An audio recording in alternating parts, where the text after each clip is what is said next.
Hi everyone, it's Heidi from Joyful Artistry, and I thought I would show you how I make my ruffles to go on the side of my pages and for embellishments. Here's one little ruffle that I already did. This is about 1/2 inch wide. I just rip fabric and then I pin it up. I'll show you how I pin it up. There's no rhyme or reason. This is this cute little it's a retro, it's not real vintage, it's a retro fabric. I do have some vintage fabrics. I don't have a bunch. And what I do is I'll cut and rip a strip. I'll show you here how I do that. A couple pieces there. So I'm gonna just cut off that edge. And then I cut it about 1 inch wide, sometimes 1/2 inch, sometimes a little bit wider. So what I'll do, as you can see, is that it's a lot of pinning, but I don't mind that. I enjoy it. I'm not good at freehanding, just pleating and threading it through my machine. So I'm just going to show you how I pleat. Let me get my pins here. So there's no measuring. It's just kind of how I feel. If I want it to be a little bit deeper between the pleats, or if I want them close together, I can just decide how large I want to fold my fabric. So it's just taking the fabric, making a little, let's see here, little fold, and then folding it over. That is just as easy as that. And I do all different lengths. I will do all different widths.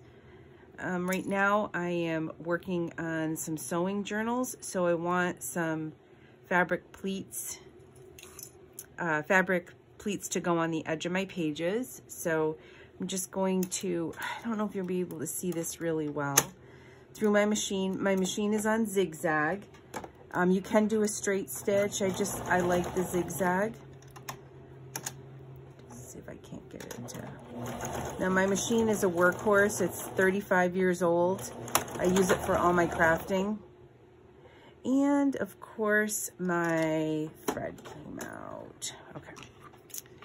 Probably because I pulled it. Let me just rethread this really quick. I'm sorry about that. Oh boy. And like I said, this is my workhorse. It's one that I use for all of my crafting. I took it in to get it cleaned a year ago, and they said I should probably get rid of it because it doesn't work real well. But I remember when I bought it, my daughter was little. I don't know. I love using it, and I think about when she was little and when I first started sewing. All right, so I'm going to put this back in. Hopefully you can kind of see. Trying to guide it, but not have my hand in the way. So. And then just take out the pins. Trim your threads. And you have a nice little ruffle. So here I brought over a piece of paper, and for this one, I am going to kind of put it on the edge here. And yep, I sew paper with my machine all the time. I do have another, this one I want to kind of come off the edge up here because I like it coming out of my journal. And I'll do some, go. Now I'll just go back where I sewed it before,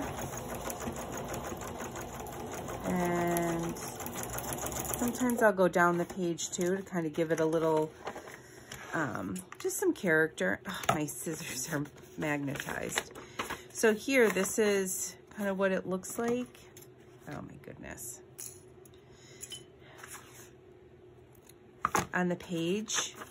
And it'll stick out a bit. As you can tell, it'll come out the top, it'll come out the side. And I love that. I love that look of seeing just that rough edge of the fabric. And I've got another one here I can sew up.